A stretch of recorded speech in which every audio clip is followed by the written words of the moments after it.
یو یهودی راغلی و چې د هغه نوم و شماس ابن قیس. دی راغلی و، اوس ګوره شیطان سړی به تاله راشي، ستا او ستا د یو ملګري به په خپل منځ کې ښه ښکلی تعلقي. شیطان به تاله راشي، شیطان مطلب انسانانو والا شیطان، تاله به د انسانانو شیطان راشي، تا ته به وایي خبرې د سره ستاسو دغه اتم نیکه دشمني تېره شوې وه او د ستاسو نیکه ته داسې داسې کړي وو، بیا ستاسو د نیکه زوی سره یې داسې کړي وو، ډنک یې غورځولی او کنځلې ورته کړي وو، تاسو کې مړیم کړي دي او د بل ته هم ځان لوئ، دم تاسو له دغه تخپي والي، ستاسو په کې به نفرت پیدا کی او دا نفرت به دې پیدا کوي ان تر دې پورې چې ستا او د هغه د دوستي به داسې شي چې یو بل پسې به تورې راوالي. حضرات صحابه کرام د دنیا عظیم خلق دي، خو د اسلام نه پهله هغوی زمانه جاهلیت کې د مشرکانو سره وخت تېر کړو، په خپله مشرکانو ځکه ایمان یې نه وروړی په نبي علیه السلام باندې. نو د دوی په منځ کې چې نبي علیه السلام مدینې منورې ته هجرت وکړو، نو اوس او خزرج دوه قبیلې هلته اوسېدي د مشرکانو، د دوی په خپل منځ کې د شپږ شلې کاله راسې دشمني جاري وه، 120 سال راسې. نبي علیه السلام د هغه منځ کې صلح وکړه، روغه یې والا وکړه او دا داسې روریان په خپلو کې وګرځېده چې د مکې نه کومو خلکو هجرت وکړو نو د چا چې دوه ښځې وي، یو ښځه یې غله ورکړه، یو یې ځان ته پرېښه، د چا که جیرب ټلو نیم یې کو، نیم د هغه نیم زما، د چا که کور په منځ کې دیوال راخ کو دې خوا ستا دې خوا زما، داسې دوستي جوړه شوه. نو دا شماس ابن قیس یهودي راغلو منافق، نو د صحابو منځ کې ودرېدو، یو ته ویل لکه هغه یاد شي هغه مخکې چې تاسو پخواني یو جنګ کړی وی او ستاسو پکې دومره مړه شوي، د دې پکې دومره مړه شوي او یو څو شعرونه یې پکې وویل، نو دا شعر په سړي کې ډېر جذبه راوچتی، لکه ته کوم داسې ناستې او تا یو ډېر خشته نعتو لګولو نو ډېر خوند به درې درکي، ایمان به دې په بلکل تازه شي چې سم مزېدار خشته نعتي. که دغه رنګ یو ګانه دې ولګوله نو رګونه به دې ورته خارښ وکړي، ته به وایې چې ورته وګاډېږم، یا به ته وایې چې یاره بس اوس یو بله مو ګورم، یو شیطاني خوند دی که نه. نو شعرونو کې یو خوند دی او حدیث کې خو راځي، یو سړی رالو د نبي اسلام مجلس کې او ورته وایي په شعر کې ورته ووي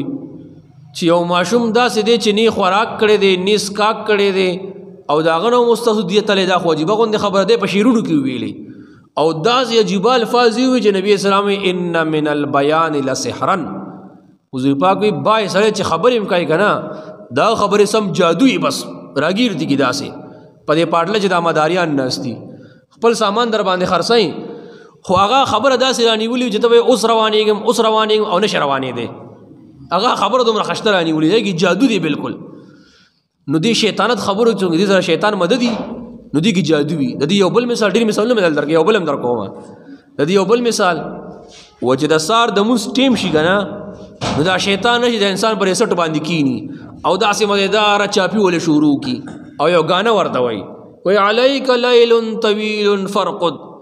لا خو ډېر اوږده شپه پاتې را په کله روده شه او دا سټ والا تخنی او دا بدن هم والا کالي کوي چې کله خو دا مونځ قضا شي که نو سهار څنګه مونځ قضا شي نو دا بې غیرته بیا څه کوي په دې دواړو غوږونو کې ولې موتیازي کې ولاړ شي دی نه،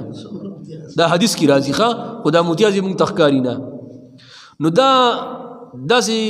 جادو غوندې وي، سحر غوندې وي، د شیطان خبرې چې خلکو باندې اثر کوي. نو دې صحابو دا زاړه زاړه جنګونه یاد کو او شعرونو باندې شو چې په شعرونو شروع شو، بس ای ته خپل غیرت او هغه او تورې یو بل پسې راواغشتې او دواړه د مدینې قبیلې صحابه یو بل ته بلکل نیغ شو، سور شو، دا رګونه وپړسېده چې خطا زما نیکه وجلی، بل تا زما پلار وجلی دی، بس قریب و چې دې منځ کې ښه قتلان شوی وې، د دواړو جهانو سردار صلی الله علیه وسلم مبارک راووتو او ډېر کافي غصه مبارک او دا آیتونه یې ورته وویلي وای تاسو د جهنم په کناره باندې ولاړ وای د خپل جهالت د وجې نه، الله تعالی د هغې نه روخ کوي، تاسو د دشمنۍ نه پس دوستان بیا جوړ کوي، زه لا په دنیا کې موجود یم او تاسو بیا جهالت ته ځان رسوئ، وغورځوئ دا توري وای دوستان یې تاسو دشمنان نه، دا یهودي خو تښتېدو، شیطان خو مې نه تښتي که نه، دوه کسانو جنګ خپله به وتښتي او دی یخ شو او اعوذ بالله ټول ویل هغه ځای خپله کې بیا غاړې ورکې. نو دا ای باره کې نازل دی، خو مونږ ته پکې دا حکم دی چې ګورې د مسلمانانو په منځ کې شیطانت مه کوئ، دا یاد ساتئ او دا تاسو ته هم په دې عزتمند نو چې کوم سړی شیطانت کوي کنه جون خو اسیم سپیری د شکل لم سپیر اخکاری دا شکل امدازي چې خلکو ته پته وي چې دا شیطان دی دو کسان په خپل کې جنگي په مخ کې خون نیوي خواږي په مخ کې نیوي او یو روایت کې راځي شیطان مستا خبري موري دبل بموري او دا خپل کې جنگي یو روایت کې راځي چې تا د چا خبرو د وکی خودو په کمره کې څوک پټي خبرې کوي یا یو مجلس کې څوک پټي خبرې کوي چې هغه دا ناخوخه غني چې دا خبره دی بل څوک ګوري او تا د وکی خو نو روایاتو کی راضی من استمع الى قوم وهم له کارهون صب فی عینه الآنک یوم القیامه چا چې د خلکو پټو خبرو ته غوږ کیښو نو وای د ده په غوږ کې به په ورځ د قیامت د جهنم په اور باندې ویلي کړې شوي تانبه ور واړولی شي چې ولې د خلکو پټې خبرې اورې ځان نه به شکیان نه جوړو که نه چې دوه کسان ولاړي یاره دوی به خپلو کې څه وایي ما پسې خو بس نه وایي وای چې بس طالب نیکای زیاته که تا پسې وای نو شیطانت نه دی پکار یو حدیث وای بیا مخکې ځو نبی علیہ الصلوۃ والسلام په دو قبرونو باندې تیرېدو صحابه جماعت ور سره دی نو مبارک څوک ورته په معجزې سره پته ولګېده چې دې دواړو له عذاب ورکړی کېږي نو مبارک یو شناخته راواغشته نیمه که یو په یو باندې بل بل باندې کېښه مونږ به داسې نه کوو دا د نبی علیہ السلام خاصیت دی مونږ به داسې نه کوو ځکه بیا داسې نه دي کړي کله نو صحابه وتی تاسو خو نن داسې عمل وکړو چې داسې هم کله نه دی کړی ورته وایي ما ته وښودی شو چې دې دواړو قبرونو له عذاب میلاویږي د یو ته عذاب د دې د وجې نه میلاویږي چې ده به د تشو متیازو د څاڅکو نه ځان نه بچ کولو هم د خپلو متیاو څاڅکو نه هم د ګډو څاروو متیاو څاڅکو نه به یې ځان نه بچ کولو